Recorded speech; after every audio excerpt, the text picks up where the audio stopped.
Welcome back to the Aerospace Executive Podcast.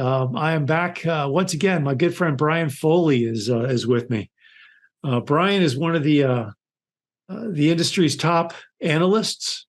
Focuses primarily on business aviation. Writes some great stuff in Forbes magazine. Got a long track record of industry experience, mostly with Falcon Jet, and now does a lot of consulting. And I'm just thrilled to have you back on, Brian. Thanks for taking some time. Yeah, my pleasure. And you're right, I do have a very long record. There you go. No handcuffs, though, I hope, right? No handcuffs. Yeah. Hey, so I loved what you wrote in Forbes the other day, kind of about wheels up and the state of the industry and where things are going and let's where do we start? Where do we start? Lots of new stuff happening. You got Delta taking a big position in wheels up. You've got Falcon Jet or Dassault certifying the new 6X. The charter market went crazy, and now it's sort of coming back down to reality. You got pilots, got those pesky pilots who all want to get paid. So lots to chat about. Yeah, that's a pretty big category to tackle here, but let's break it down into pieces and hit some of those. First, just a very general description of the business aviation industry today. It's certainly come down from its COVID highs and is still above pre-pandemic levels, but the air is starting to come out of it. It's not crashing. It's just slowing down to, let's say, sustainable levels. Mm-hmm. But in my view, because of COVID, the industry as a whole has gotten basically a 10% shot in the arm forever going forward. So in other words, because of COVID and more people being exposed to general aviation or business aviation, pre-owned sales will always be 10% higher than they would have if that hadn't happened. Charter, fractional, new sales, aircraft finance, all of those things in a strange way have benefited long term. Clearly, we're not at the frothy highs that we were in these industries in the 2020, 2021 timeframe. They've been slowing down a little bit over the last couple of years, and now we're almost there. Mm-hmm. Current business jet utilization is about 15% higher than it was pre-pandemic. I think that'll deflate a little bit more to my 10%. Charter has been falling a little bit faster than some of the other segments. And that's, as I mentioned, some people are price sensitive after all, and they have better ideas than to spend 20 grand to go from New York to Palm Beach each way. Mm-hmm. So they're going back to their economy plus or their business flight in business class, or maybe they're just staying but just using it a lot less and being a little more targeted in when they use it. Yeah. But nevertheless, the industry is cooking along. The business jet manufacturers are reporting a few more backlog numbers each quarter, so they're doing better. Sales to deliveries or book to bill, if you want to call it that, are roughly 1-to-1 for the industry. So for every airplane that gets delivered, another sale comes in, which is healthy. We had been 1.5 to 2 sales for every delivery at one point, but that really wasn't sustainable. But we're in a good place now, and full steam ahead. Just not as rabid as it had been. There you go. No, I mean, look, the whole industry took a big shot. I mean, obviously it was crazy. I mean, yeah, when I start to see aircraft sales, don't bother taking it to pre-buy because I'm not fixing anything. As is where is crazy numbers on the prices. You're like, whoa, what's going on here? The polar opposite of what you saw back in 2010, 11, 12. Even up to 13, 14, and 15. Then all of a sudden it's just like, whoa, what's going on? Yeah, you're right. We never saw pre-owned activity like it was as far as number of transactions. We never saw pre-owned inventory get as low as it had, and it's creeping back closer to normal now. Pre-owned pricing is just now starting to react. There's always a lag effect for some reason with prices, and now that there's more supply than demand. Prices are slowly starting to work their way back down and aren't quite as crazy anymore. So let's talk about the goods. So Falcon, Dassault just got the 6X certified. Yep, all good. Yeah. Should Gulfstream be worried? Should Gulfstream and Bombardier be worried? Maybe more Bombardier than the other guys, but you're right. There's just a plethora of new big cabin jets coming into the market. It seems all simultaneously right now, but on the Bombardier side, you have the 7500, Global 7500, kind of on its own in that category. Mm-hmm. And Gulfstream was a little bit busy, getting its 500 and 600 in order, working the 700, 800, and similarly with Dassault, they were sidelined a really long time after the 5X was canceled, and then they worked their way into the 6X and finally have that out the chute now, and they're working on the 10X. But whereas Bombardier had been sitting there alone for a while, they've now got some warm company from both Gulfstream and Dassault. So we'll have to keep an eye on them and see how they fare through all this. 10X could be 10X is going to be a very interesting challenger to the 800 and the Global 8000. It is. I've been, I am first. Fair warning, I am a former Dassault guy, but that aside, I have been through the mock-up before and was really impressed with the width of that thing and height, and it's going to be some serious competition out there for the others for sure. Has the last clean sheet light jet been designed? Is everything now just a derivative and an improvement? Do you ever see it? Does Cessna or Embraer, you got the Phenom 300 out there, great airplane. You've got CJ4, Latitude, Latitude's a smaller one than the Longitude. I always get the two mixed up. But you think about the light jet category. Has the last one been designed? Yeah. Has the last clean sheet design been designed? Yeah. Who knows? But there's only so many iterations you can do to a given airframe before you really have to do something new, or else your customers just won't buy anymore because there's so much similar inventory on the used market that's identical to the new stuff, essentially. Mm-hmm. Some planes, I'd argue, this example isn't in the light jet sector, but take a look at the Challenger 650. There's no place for that airplane to go right now. They've, in my view, done everything to the wing, done everything to the engine, did everything to the avionics, and there's really no place else to go there other than a new plane. And I'm sure there's some similar analogies down at the light end. That's been a little sleepy as well. So we're ready for something new there for sure. Yeah, it just seems like the bigger. I mean, I was standing next to a 7500 the other day. And I was like, I was sort of embarrassed. It was the first time I really stood next to a 7500. I'm like, gosh, this is a big airplane. Yeah. It is a monster airplane. Like, wow, but nobody's, 20 years ago when I was at Gulfstream and you were at Dassault, everybody thought the G5 Global Express competition was nuts. And then you think about a couple thousand of those are out there. And then you think about they just keep getting bigger and bigger and bigger, and the bigger they get, the more they sell. And who would have thunk? Yeah. Going back, it was the same thing, I guess, with the single engine turboprop when we asked ourselves who's going to pay $1 million for a single engine propeller airplane. And that's in history. But yeah, they make a name for themselves, and the market keeps coming. Well, who's going to pay? It's a Cirrus, an SR-22 is $1 million now. Yeah. Forget the turboprop. I was talking to my good friend Bill Alderman. I don't know if you know Bill. He's an investment banker up at a sell side. Bill's awesome. He's a good friend of mine. And we're just like, hey, Bill, if you're going to spend $1 million on an airplane today, what would you buy? Wow. And it was a conversation like, his SR-22, he's got an SR-22, and he was like probably $350,000 airplane. He's like, I would be very hard to get rid of this thing for TBMs are $4 million. Pilatus are way up there.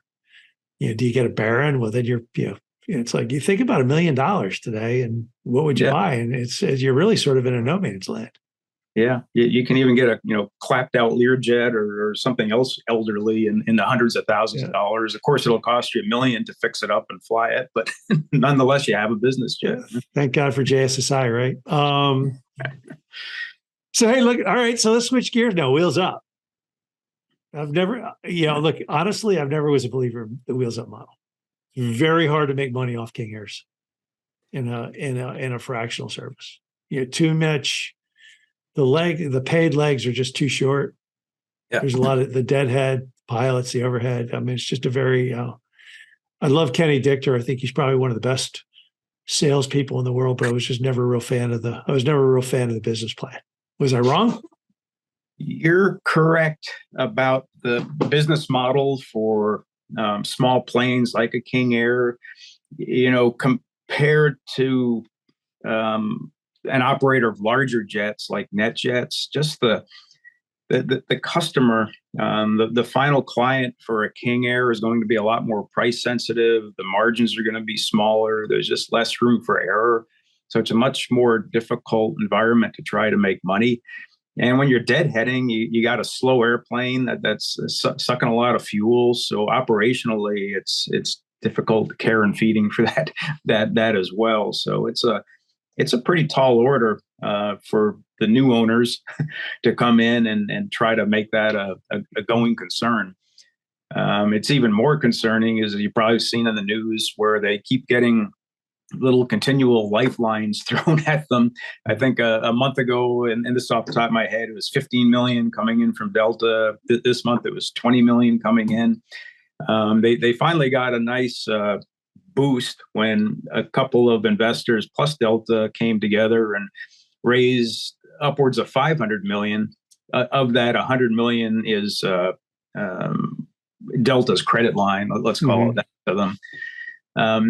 It has to be said, though, that hasn't been agreed to yet. You've got a lot of shareholders that you have to get in line and agree to change their terms. And, it sounds like they're making progress in that direction. I heard that, some of the covenants on these airplanes they own had been tripped on their loans, and they were, certainly in peril of losing them. But from what I read recently, a lot of those financiers are on board now with some new terms and ready to go forward. But still, there's vendors that have to be paid that haven't been for potentially months.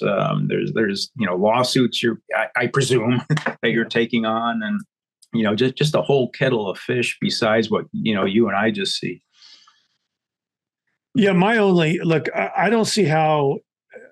I don't see how.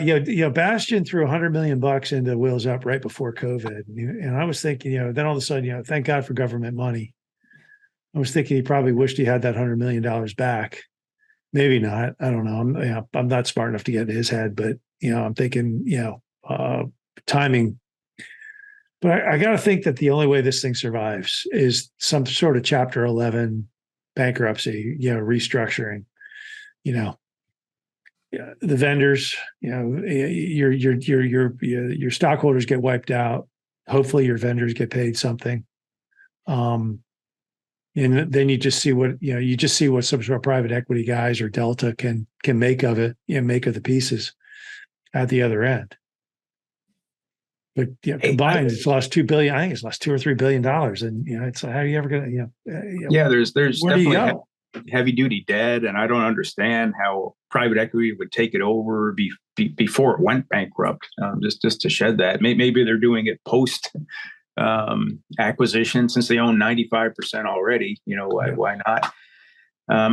But just from Delta's perspective, it's it's not their core business. They're the Greyhound bus of the world, and they're dabbling in let's call it a fancy limo service or something. You're just not compatible in my mind. And strategically, I guess they indicate they're doing it so they can capture and keep their first class passengers, but that'll remain to be seen.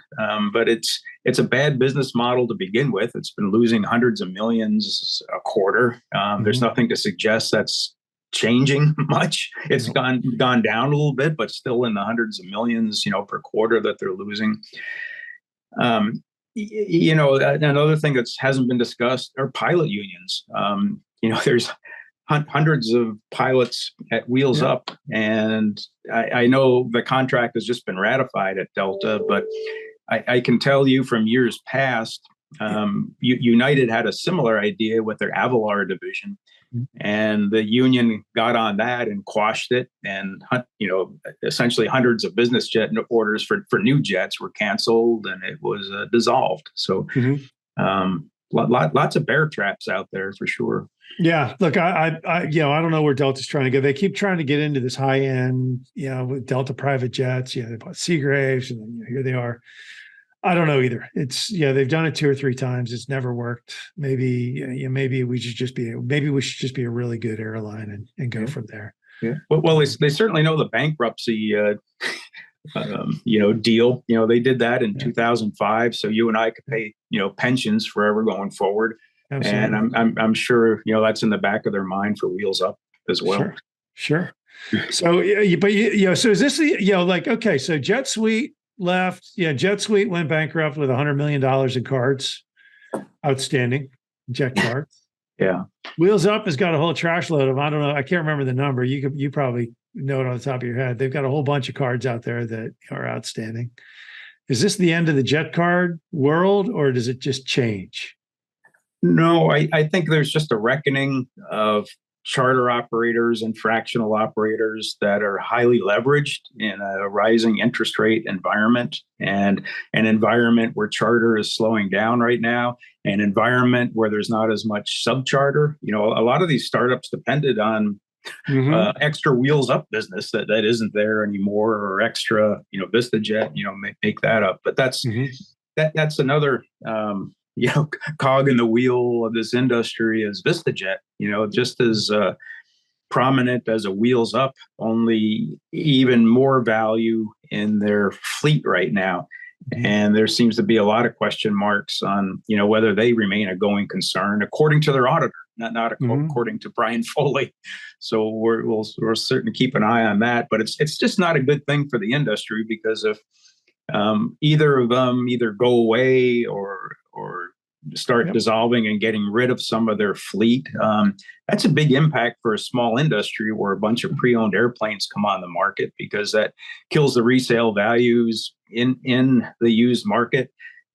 People won't buy new business jets because the used ones are going to be so cheap, compared to a new one, that's going to cause some problems there. You'll have lending companies that get in serious trouble when these airplanes hit and they're underwater. So there's a lot to come in this saga, I believe. Yeah, no, I agree with you. I think VistaJet is $1 million a week interest payment. You think about $500 million at 9.5%. That's a big number.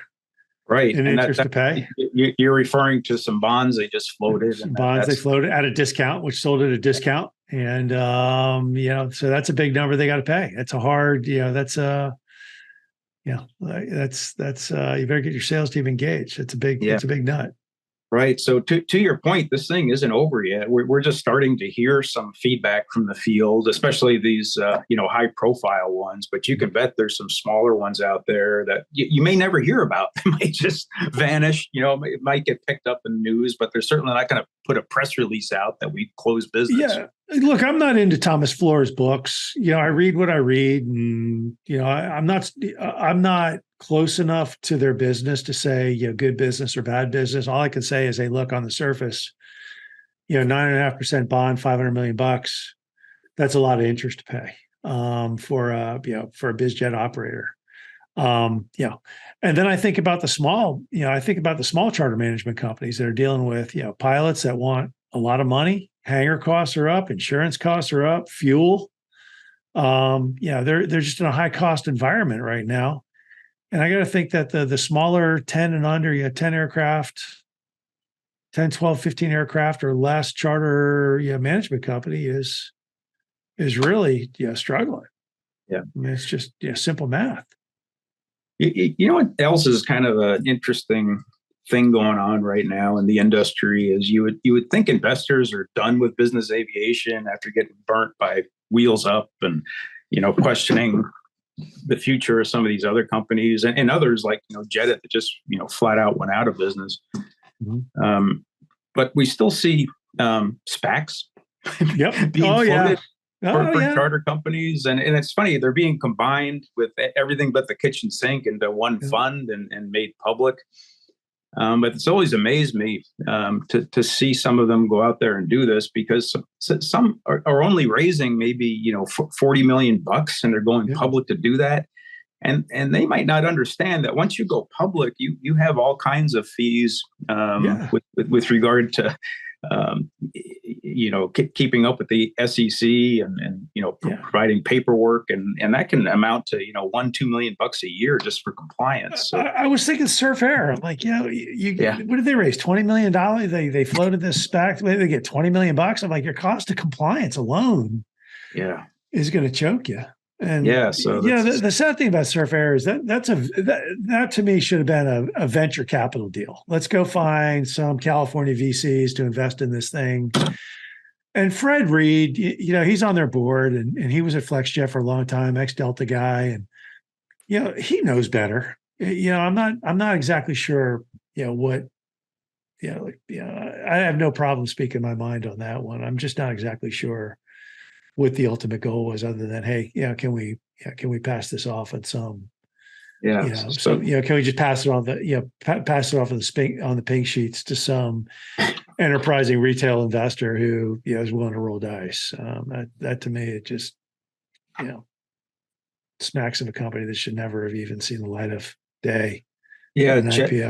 Jet AI Aviation is another one I've got on my radar here, and they're strange. They're a charter broker / software developer. I mean, which are you? When you're a smaller company like that, you can't be two things at once. It really should be your full devotion to one or the other if you want to be successful at it. So it's curious. Some guy pinged me on LinkedIn a couple of weeks ago, and he says, we're raising money to start a company that will democratize business aviation.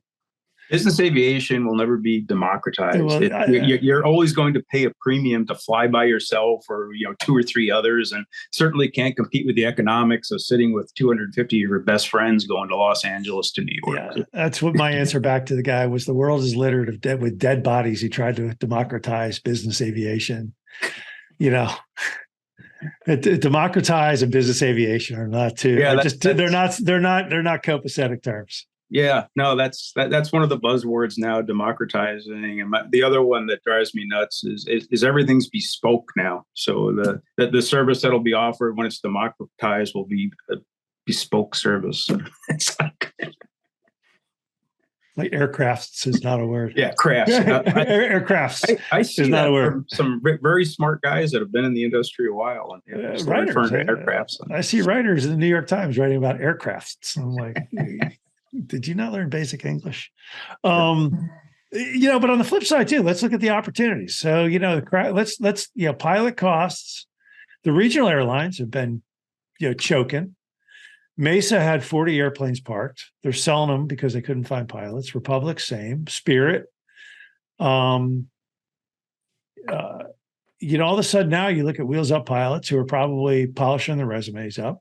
There's a couple hundred there. FedEx, I just saw an article the other day that FedEx is kind of, they're looking at their business and saying we got 700 pilots too many.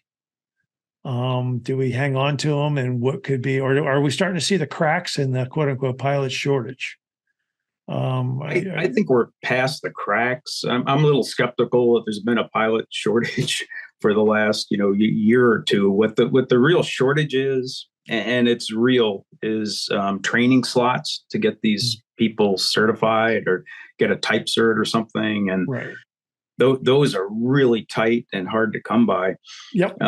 If a large charter company is buying a new pilot and has to get them type certified, from what I understand, they can't go to the training center and hold a reserve slot. They have to have the person's name, social, pilot's number, and only that person can come. So when a new hire onboards, there's a waiting period for that person to get into the training slot, which could be months. So how does someone remain productive until they get their ticket stamped? It's a problem right now.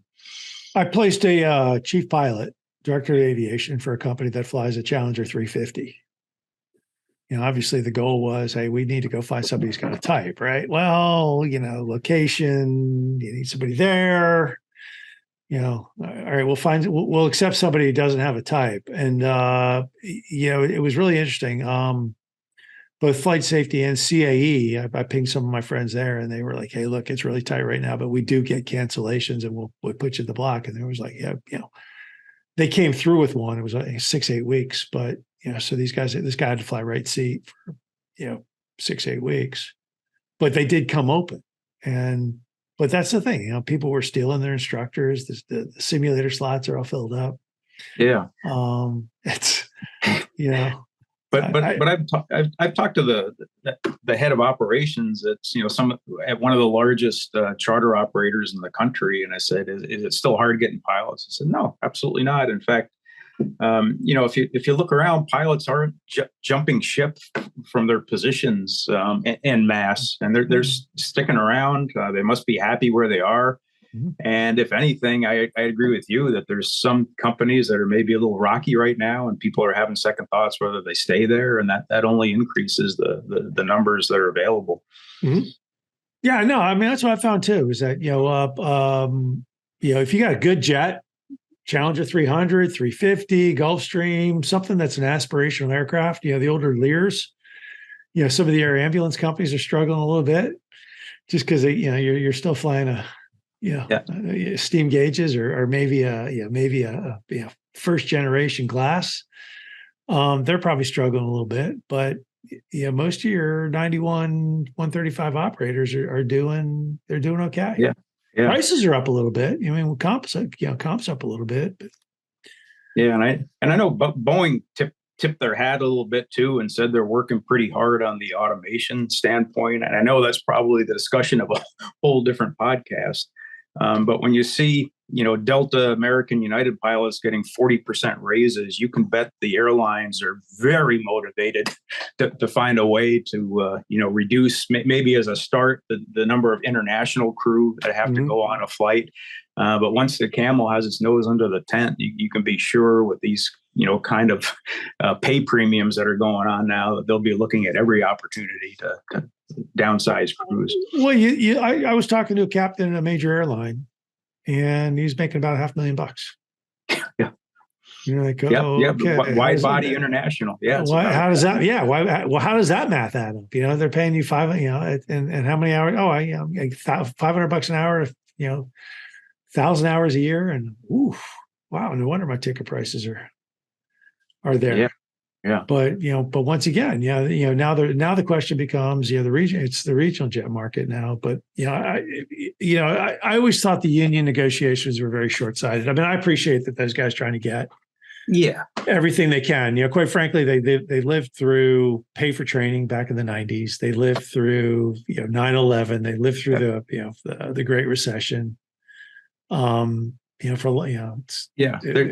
no trust for sure. And yet you make, hay while the sun shines, and the sun will get cloudy pretty soon and start raining. So you better have something put away for a rainy day.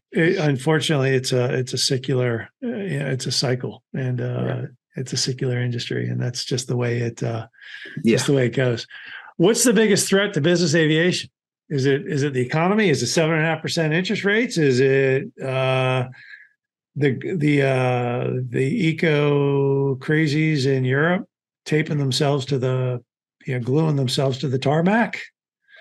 Is it the guy who doesn't want to take his jet to Ibiza anymore because it might get a paint job? What's the biggest, or are we good in the United States and the rest of the world is rolling dice? Yeah, I'll kind of dovetail a couple of those things into one here, but environmental sustainability is a thing. And it doesn't matter which part of the continuum you're on. You're either on the weather has always been a variable, and there's been warming and cooling trends since the creation.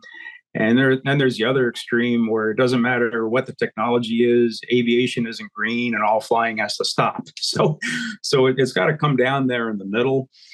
But I think some corporations and individuals just don't want to get caught up in that, for reputational reasons or for social type reasons for their own image, I'd say. So you'll see them do one of a couple things. We see fractional flying more, even though charter's going down, and I suspect we'll see more of that trend as people give up their full aircraft ownership, so they don't have to put up with any of the social stuff going on. Others, as an alibi, might do some kind of carbon trading, or at least buying some SAF, a little bit of SAF on each flight or something. But it is a thing, and I think you'll see people doing the double step even more going forward, just to at least give the impression of compliance of some sort, or maybe they're on board and they need to save the world, and they'll do whatever they can to make that happen. But it's principally been a European thing, as you pointed out, but it'll slowly migrate this way. So maybe we can learn from some of their mistakes and triumphs, I'd say. But there's not a lot you can really do today other than buy a more efficient plane, use SAF, do these carbon trading schemes, or just looking around your office and trying to put in more LED light bulbs. I don't know. I'm getting to be an old grumpy guy, I think. I mean, I remember in high school, this guy getting up, he was from Chevron, and getting up in front of the big one of the gaggle, student gaggle, whatever. And he gets up on stage and he talks about there's only 26 years of natural gas left in the world. It was big energy crisis time. Everyone's like, whoa, 26 years of natural gas. We're going to freeze. We're going to starve. Yeah. Well, we know that's not true. And then there was acid rain. And then I remember going to Australia, and they're like, "Oh, you got to wear a hat. The ozone hole will kill you." And then I'm talking about, all right. So now I got acid rain in the ozone hole, and now we got this. I'm like, what's the next flavor of the day? I suspect this will last another year or two, and then eventually people get bored, and there's we'll move on to something. There's always a crisis du jour, but now you have these economic forums and everything where that's the centerpiece of discussion. So it's worldwide, and this one isn't going away. Yeah, maybe not. I know I always listened to my daughter when she got up and cried, "You ruined my childhood by polluting the air." And like, honey, you're 16. Come talk to me when you graduate college.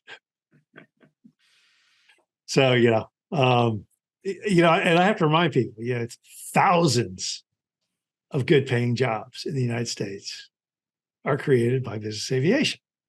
And the reality of the matter is, it's like, doesn't have to be zero. It just has to be less. So, let's celebrate the jobs and let's celebrate the jobs and the livelihoods that we support, and work towards everything else. Yeah, and efficiency is improving with airframes and engines, 1% to 2% a year. But the contrarians to that will just say, they're getting more economical to operate, so there'll be more of them, so there'll be more carbon emissions. So it's really a no-win argument. For every argument you come up with, there's actually a reasonable counter argument. Good Wall Street Journal article. I think Freeman. He calls them the no's, the no growth, the no, and it's basically, let's just shut the economy down to save the earth. And it's like, well, folks, it doesn't work that way. We'll see where that argument goes. But funny, I was just putting together a little talk on the talking points for the industry and the counterpoint from the environmentalists. Biofuels could significantly reduce emissions. Yeah, but it still produces emissions. And it's only 0.01% of jet fuel today. Yeah. On and on. We're going to reach net zero for the industry for CO2 emissions by 2050. Well, that's just being used by the industry to diminish the sense of urgency and disguise inaction and evade responsibility. So, give me a reason that it's already thought out. There's literally a website of talking points, how to counter the industry when they try to. Of course. Yeah. It's hey, look, it's Republican versus Democrat. You're no matter what you say, you're wrong. If if I'm on the other side, you're wrong. So who's doing it right out there? All right, let's shift this to a positive gear. You got Gulfstream, Bombardier, Dassault, Embraer, Cessna, Daer, Satcom Direct, and all the other guys. Yeah, some big names. Who's doing things really, really well right now? Yeah, you mean in general or not? In general. Who's innovating the most? Who's really, who are you most bullish on? Who's doing things really well and why?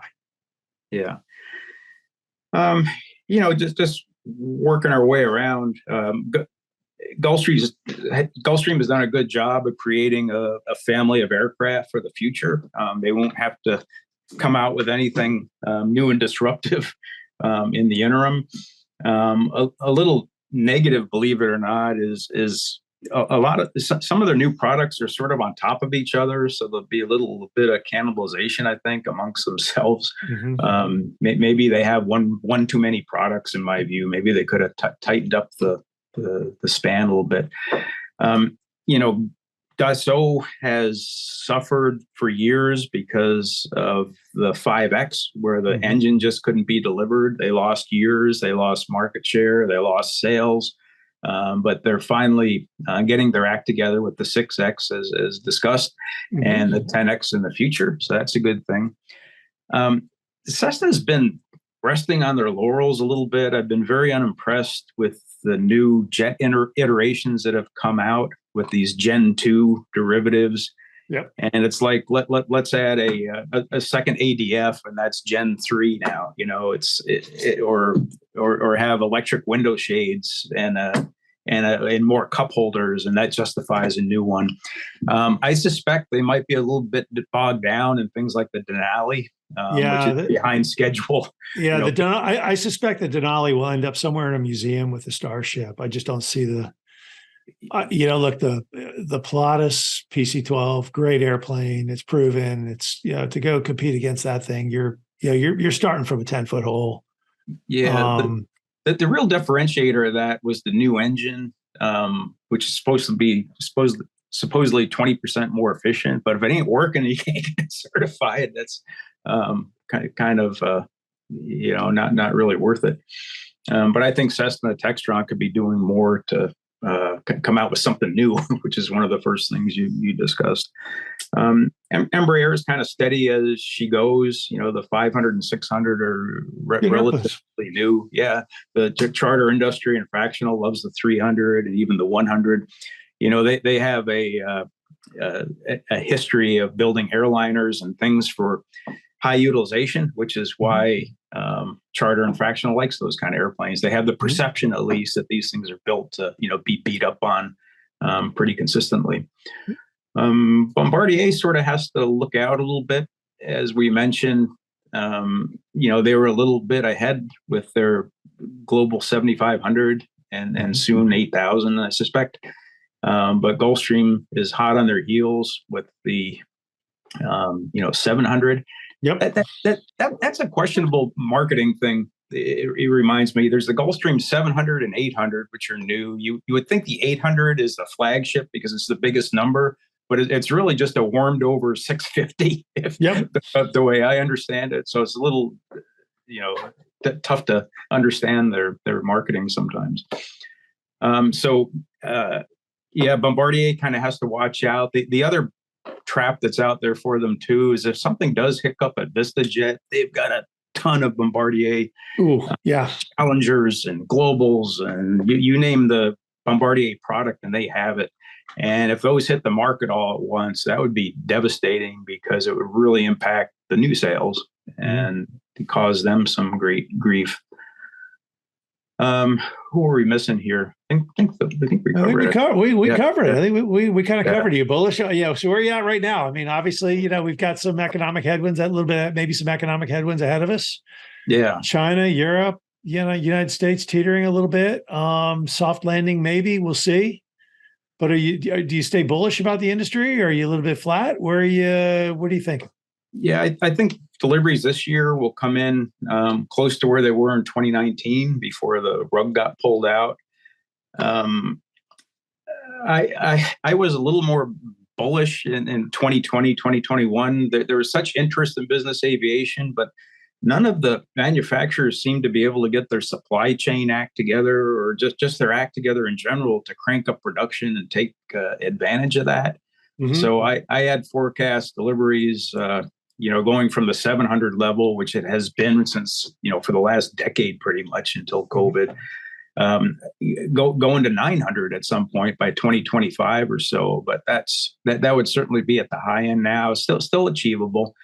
But for now, the market is relatively quiet, from the sake that it's not shooting up, it's not shooting down, it's just kind of stable right now. And manufacturers are cranking up production a little bit, not greatly, but conservatively. And we should be cranking along about like we are now, without any great change. But certainly the warning flags are coming in the economy, probably more often than in the past. In the past, people used to say, "Hey, there's going to be a recession because there has to be." It was kind of the justification. But now one could think, there's going to be a recession because mortgage rates are at all-time highs, and house sales are falling, auto loans, interest rates at all-time high, used cars slowing down. You know better than anyone, but new hires aren't getting these, gorgeous intro packages when they come on, and they're being offered less. So everything's starting to cool down, and that could eventually, translate to our industry as well. Yeah, I know. Look, I look at just the government debt thing, and I think a lot of the cheap government debt is going to come due in 2024, 2025, and then they have to restart all over and start to crowd out the public sector. Or the private sector. So I don't know, maybe soft landing till 25, 26, but then we'll have to see what Jerome Powell or his successor will have an election by then. We'll have to see what they come up with, right? or just tiny clues, like as you mentioned, the 700 FedEx pilots that don't have anything to do right now because there's not enough cargo to fly. Something secular is happening, and you can see it across industry. It's not in any one area, which is kind of a cautionary tale, perhaps. Yeah, we'll see. Hey, Brian, so how do people get a hold of you? Oh, I'm around. Just look me up, BRiFO, BRiFO.com. JLo, BRiFO for Brian. BRiFO, you're the BRiFO. You're BRiFO. Exactly. So actually, some people call me that. That's sort of what I'm known to some in the industry, but always around to have a chat. I love it. I love reading your articles in Forbes. Thanks for coming on today. Oh, thanks. All right, Craig. Nice seeing you. I hope you enjoyed the latest edition of the Aerospace Executive Podcast. You can reach out to me directly, Craig at NorthstarESG.com, or check us out at www.northstaresg.com. You can subscribe to this podcast on iTunes, Stitcher, Podbean, or on YouTube. Just do a search for Aerospace Executive Podcast. Thanks again. I'm Craig Pittman.